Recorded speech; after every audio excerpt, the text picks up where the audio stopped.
आहे आज? आज मतदानाचा हक्क बजावलेला आहे आणि माझं बालपण आणि माझं पूर्ण आयुष्य ह्याच ह्या आनंदनगर ह्या वस्तीमध्ये गेलेलं आहे। माझ्या आयुष्याची राजकारणाची सुरुवात सुद्धा ह्याच वस्तीत केलेली आणि ह्याच वस्तीने मला नगरसेवक बनवलेला आहे आणि यामुळेच मी सभागृह नेता असेल, महापौर असेल आणि आता खासदार बनतोय आणि लोकांचा प्रचंड असा प्रतिसाद आहे। सकाळपासून प्रचंड रांगा लागलेल्या मतदानाकरता। नक्कीच जो नरेंद्र मोदी यांना पंतप्रधान करण्याकरता, तिसऱ्यांदा पंतप्रधान करण्याकरता जो उत्सव आहे, हा महोत्सव आहे, त्याच्यामध्ये लोक आनंदाने सहभागी होत आहेत। बऱ्याच ठिकाणी मशीन बंद पडण्याच्या घटना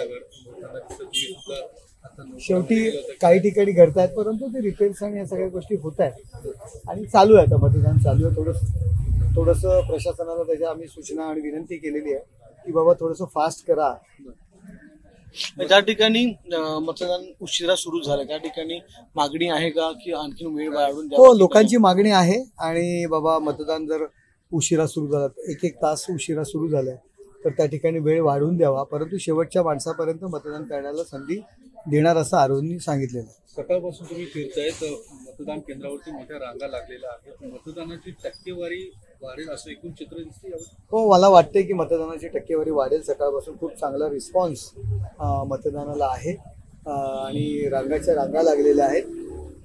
मतदानाची टक्केवारी वाढेल कारण लोकांमध्ये जागृती निर्माण झालेली आहे आणि सगळ्यांना मोदी साहेबांना पुन्हा एकदा पंतप्रधान करायचं।